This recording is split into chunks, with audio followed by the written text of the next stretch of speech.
Well, we're in the warehouse, and I want to show some new things that we're going to do here at North American Trapper.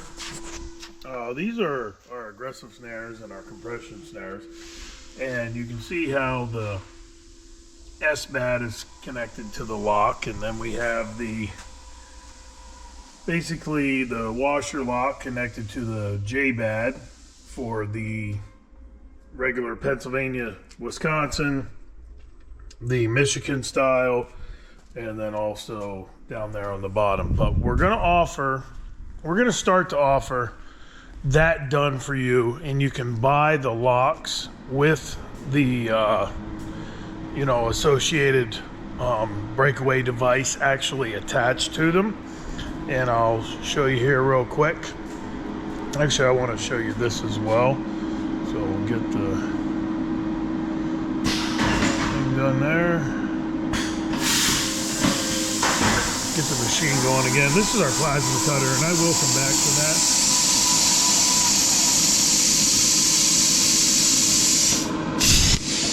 You can see how that plasma cutter singes the end of that cable when it cuts it off. Anyway, what I was saying here, how the 285 or 350 pound breakaway device is connected to the washer lock, and that lock there is used for all of our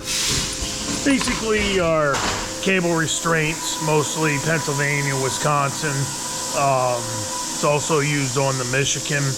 The Michigan does come with the inline swivel as well, but we actually you see how the machine, we basically take one of the J-bads, take the lock, and we put that on there. We're going to start offering that process done for you. So if you do make your own cable restraints or any locks that are needed for possibly a 332nd cam lock or a 564th with a compression snare or a mini torque, we're going to start to do that as well. The other thing that we're doing is the cable. And you can see how this will come down. It's going to singe. And basically what that does is that puts a nice even cut, and it singes it to where there's no frame. And this is 1/16 inch 1x19 cable. We've got that's 1/8 1x19 there. Here is our stakes. These are 21 inches. These are cut to 21 inches, and you can see how that all singed off. And these are in bundles of 60, 5 dozen. And you can see each one of them has a perfect edge to it where there's no frame. And as you know, if you make your own stakes or you make your own snares or cable extensions or anything of that nature, that frame becomes an issue. You poke yourself. Sometimes it doesn't go through whether it's a lock or the bolt or the stop or whatever you're doing. That's an issue, and we're taking that and hopefully making it easier for anybody out there, and we're going to offer that. And as you can see, we've got different lengths and styles cut. That's 332nd. It looks like 72 inches, 332nd. We're going to have that in 48 inches. We're going to have it in 60 inches. We're going to have it in 72 inches. We're going to have it in 84 inches. That's kind of the numbers that we're going to stock. Now we can ultimately do something special order for you as well. We're going to cut up all of our cable. I mean, I've got cable laying all around, but you can see the variances of sizes and lengths that we are cutting, and each one of them doesn't matter.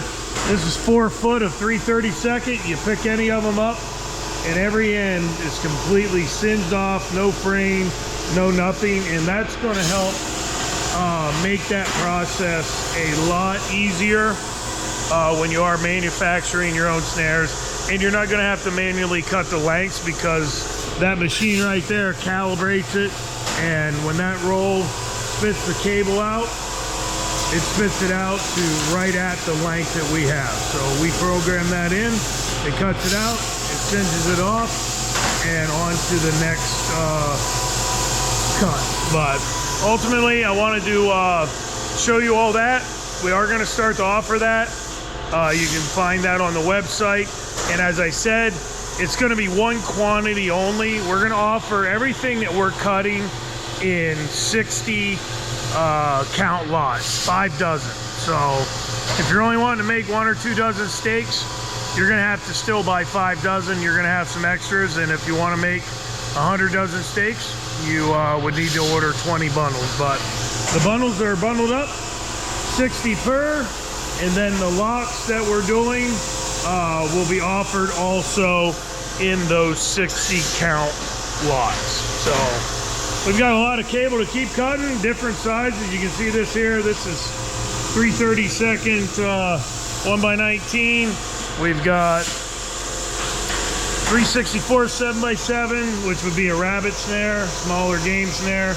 We've got 5/64 7x7. We've got 1/8, 3/32, 5/64 here, 3/32 over there. And we're gonna be in the process of having that cutter pretty much running non-stop. The one other thing that we're gonna show you real quick that we are instituting, these will not be wholesale. These are all gonna be retail, but we're gonna have our standard steak that we've got and our heavy duty steak down there that we're going to start offering on the website in bulk quantities and try and extend some of what we've done as far as buying by quantity, getting a lower price to get the stuff in our hand. As you can see, we've got pallets and pallets of the head, and we are in the process of making those and filling these bins up so that we can offer them as well. So if you do any snare making, extensions, cable stakes, all of that, we have parts, and with the parts we're also going to be offering you the cable pre-cut at the distance and length that you need it, and it's going to have a singed end, as you saw from our plasma cutter.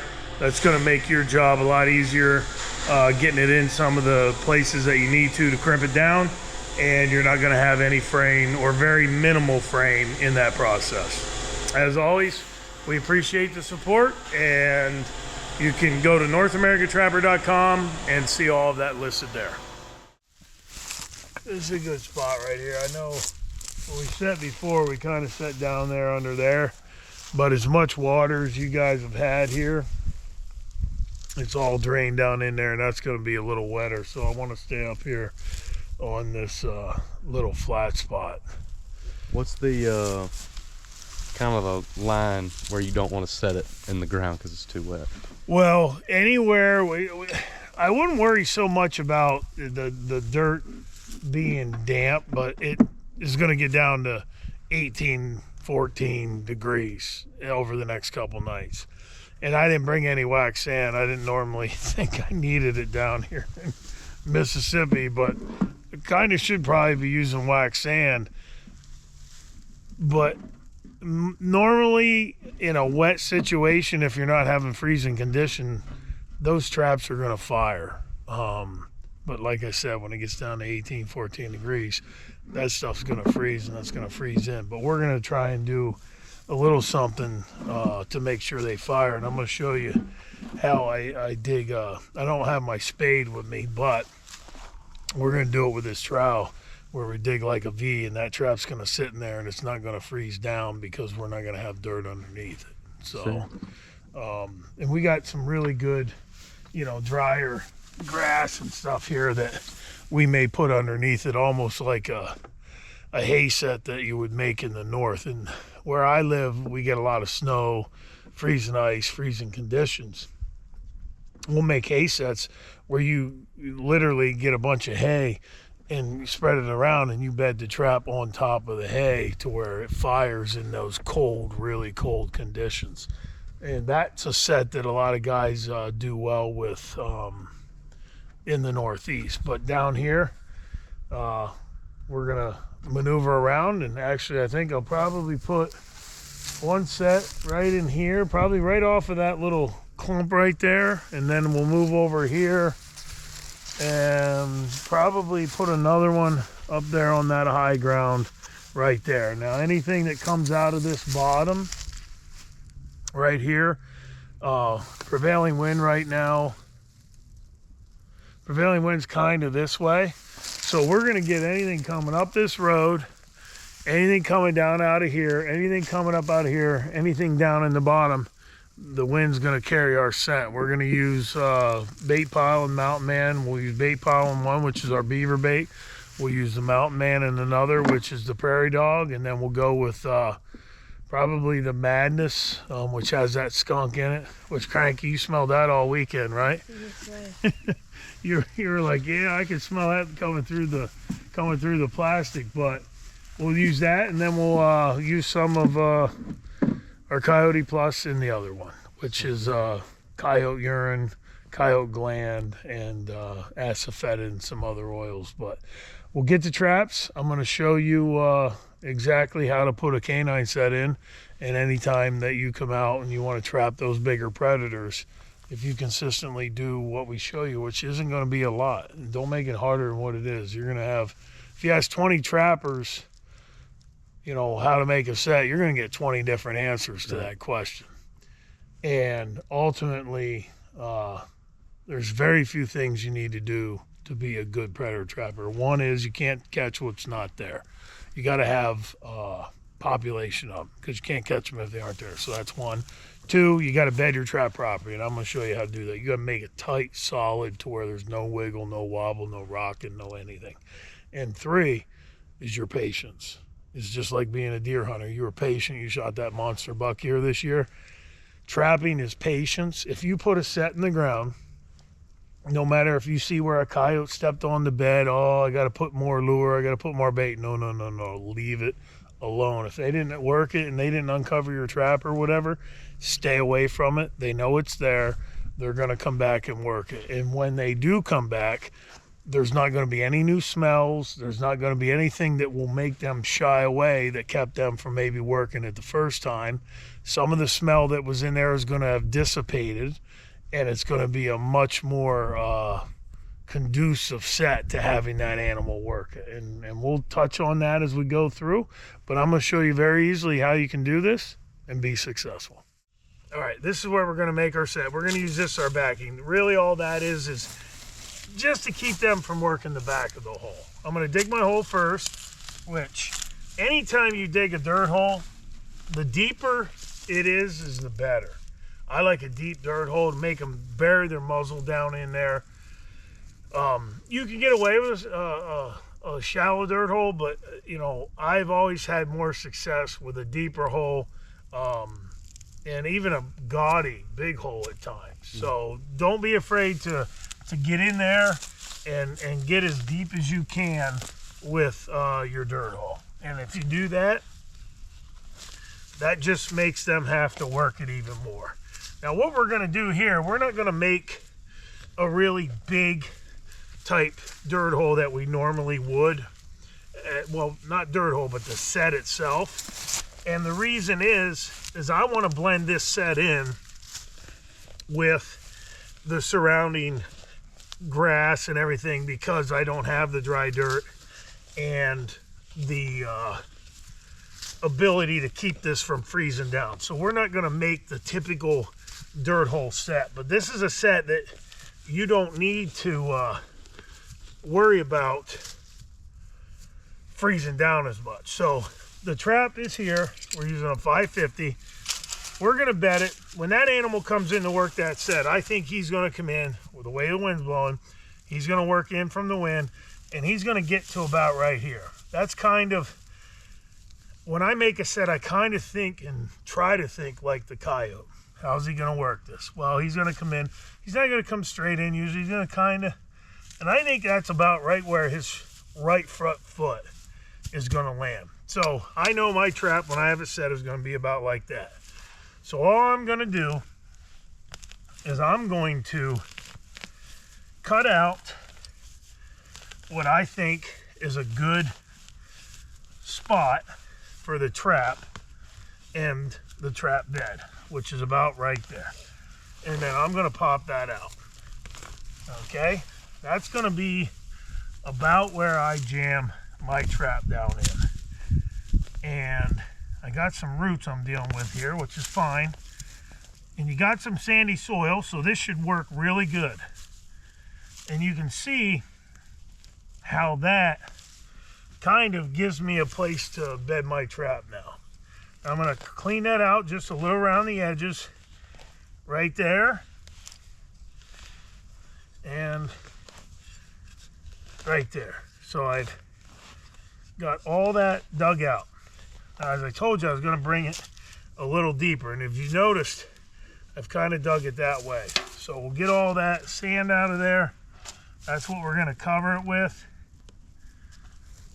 and that trap will bed right down in there nice. But once I get this set, you'll see what I'm talking about. We're using this Duke 550, which I don't know if you're familiar with these, but they have what's called a night latch. And you'll hear this click.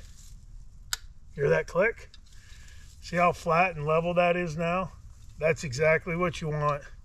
Out of the box, they set pretty level. There's not a lot of tuning you need to do to these.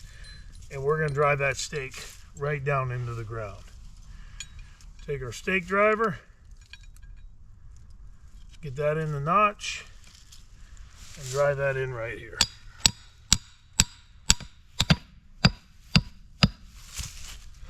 Pull that out and that's good to go. Now, you see how that trap now fits basically right there? Isn't that awesome how that just goes in there nice and tight right here along the edge? And there's a little bit of wiggle, so we want to make that.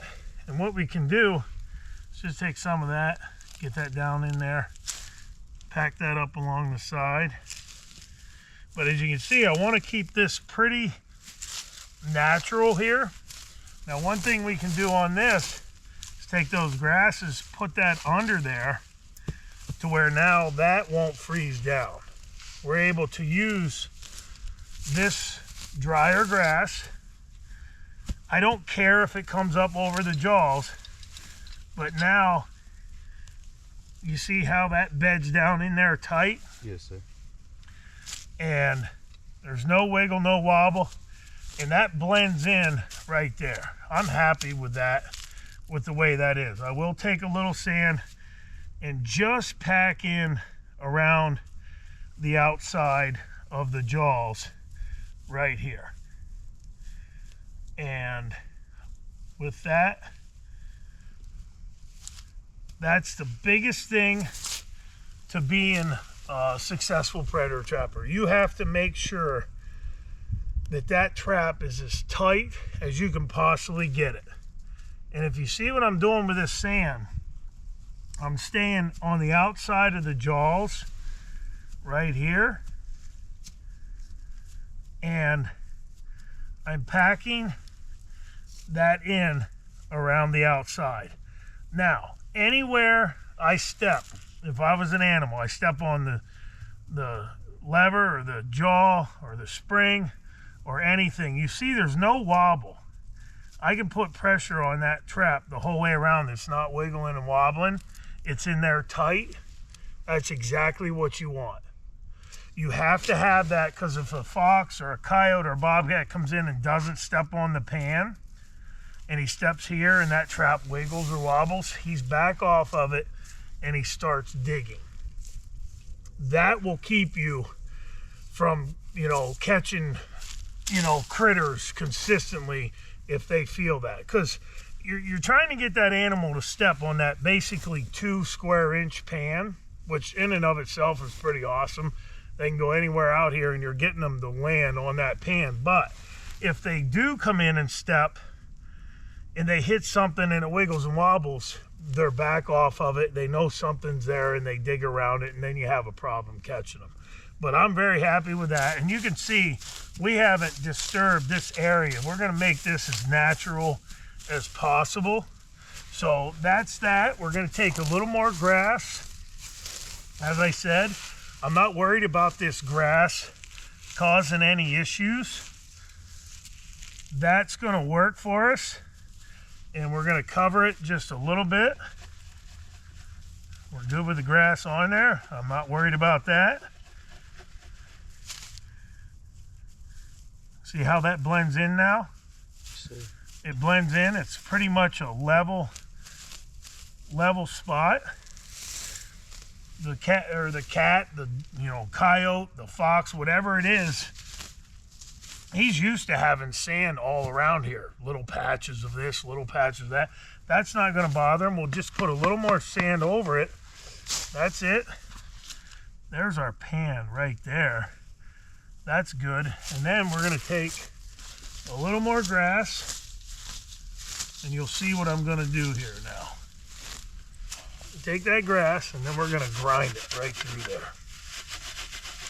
We're going to grind it right through the pan.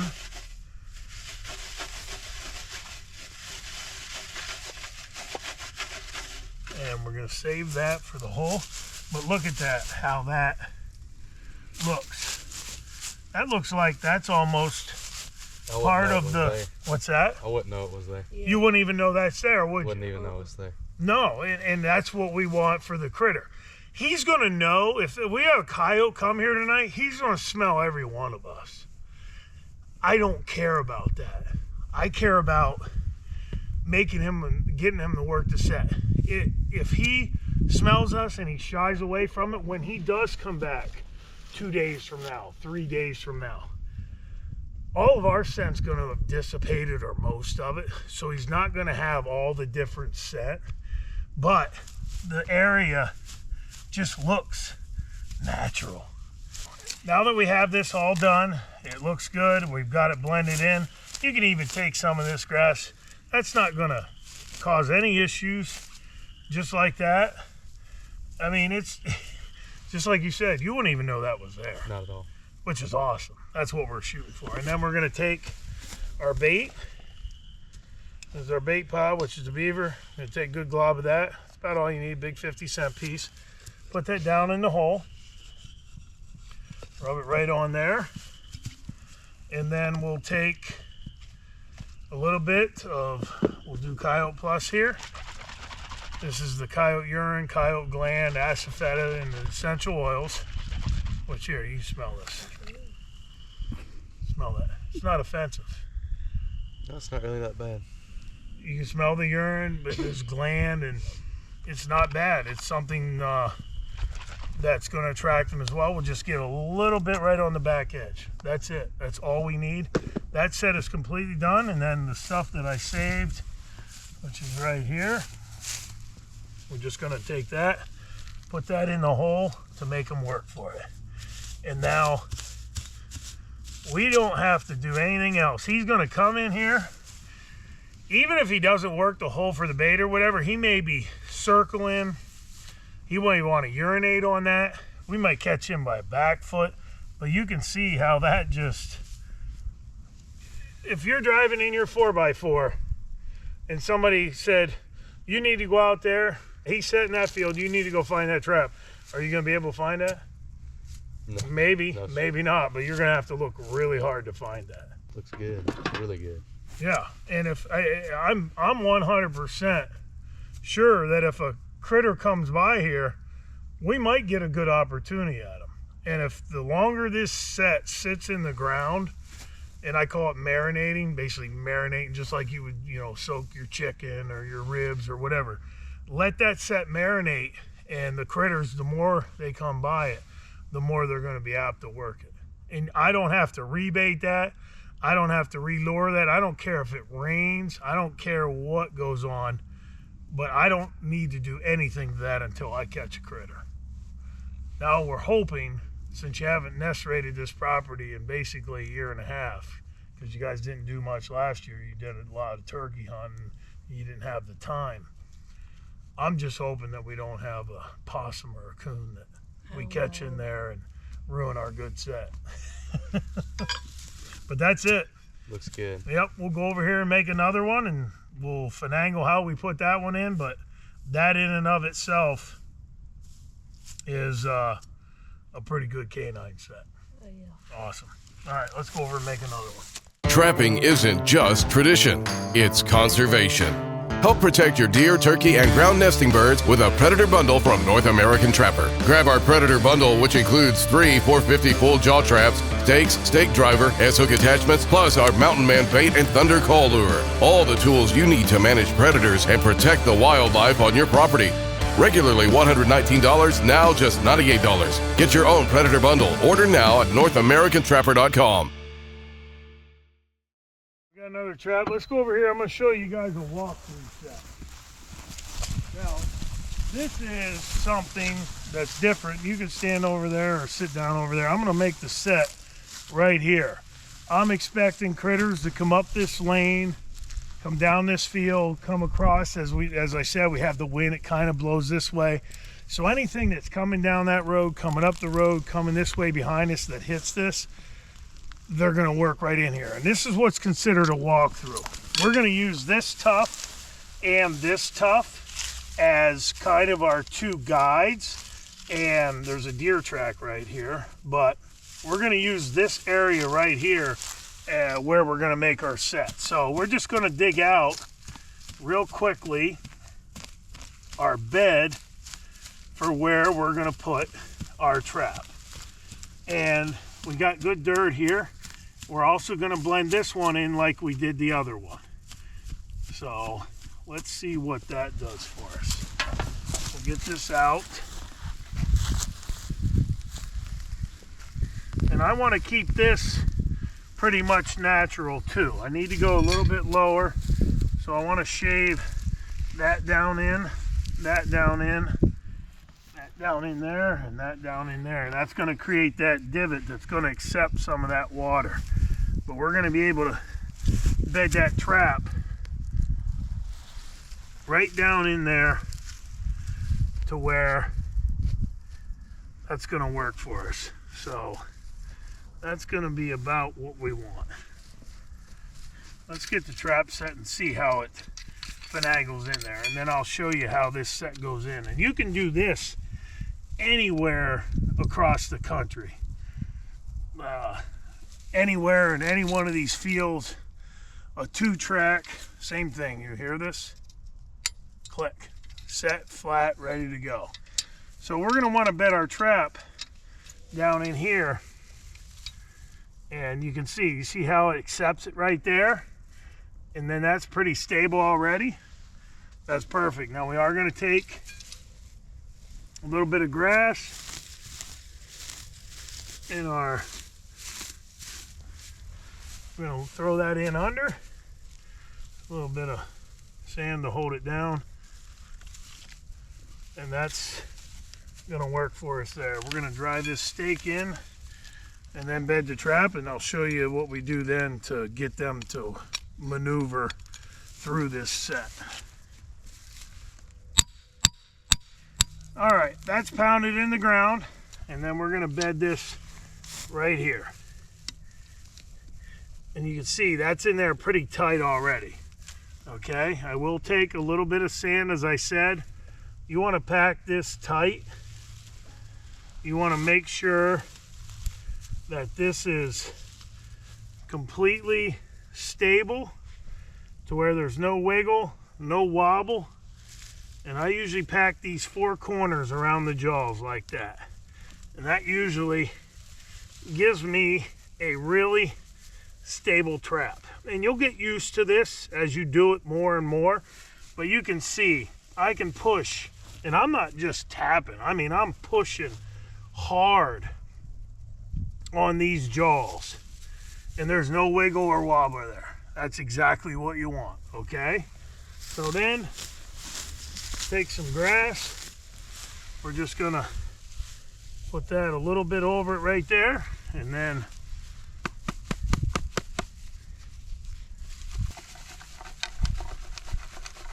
good. Hands there, and that's good. Now we don't want any of that there. We'll get all this out of the way. Make that back to natural. Don't want anything too eye appeal over there. And that's good. And then we'll just take a little bit of grass here and grind over. That's good right there. And that's not as blended as the other one, but still pretty good. And what we've created now is a natural looking walkthrough. That's considered a walkthrough. What I'll do is I'll take the driver, I'm gonna drive a hole right there. I'm gonna wall that out under that little tuff. And I'm only gonna put 2 cents here today. Most times I do 3, which is like a triangle of cents. But I'm gonna do 2. I'm gonna wall that out. And we're gonna take our Madness lure, which is the Skunk. We'll just take this, and that's all you need. Just dip it in there, get a little bit, and that's gonna go down in that hole there. And then we'll take our bait pile, and we're gonna take a little bit of that right there, put that down in the hole right there, and we'll push that down in with this, and that's down in there. So now we've got those 2 cents. If I wanted to, I could just take a little bit of, just a little sprinkle. That's a little bit of urine and gland. But that set is now in the ground and done as well. And you can see any critter comes up, it kind of looks like something's been moving through there. We've got the scents to get them to come in, maybe walk around, maybe they'll stop to urinate, maybe they'll dig, because I do have a bait down in there. But all in all, that's another set that you can put in anywhere across the country that's going to catch those predators just moving through. I catch probably 20 to 30% of the animals I catch in this by a back foot, because they come in, they're sniffing, and they're on the way out, or they're putting their feet around to actually urinate on the set, and we catch them by a back foot. I don't care if I catch them by a front foot or a back foot, as long as they're there when I get there. That's right. You guys have any questions on this set? No, sir. Looks good. You like it? Yes, sir. It's not hard to put in though, is it? Not at all. And the same thing and advice goes for you for this. If you come here and there's a coyote track here, or you come here and there's a bobcat track here, or there's a bobcat track there, or a coyote track there, you didn't do anything wrong, okay?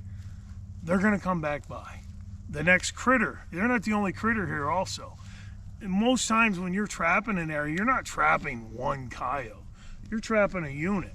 You're trapping, you might be on one bobcat here and there because they have, bigger territories, but just understand patience will work for you in all of these sets. The more patience you show, the more success you're gonna have. Trapping isn't just tradition, it's conservation. Help protect your deer, turkey, and ground nesting birds with a Predator Bundle from North American Trapper. Grab our Predator Bundle, which includes 3 450 full jaw traps, stakes, stake driver, S-hook attachments, plus our Mountain Man bait and Thunder Call lure. All the tools you need to manage predators and protect the wildlife on your property. Regularly $119, now just $98. Get your own Predator Bundle. Order now at NorthAmericanTrapper.com.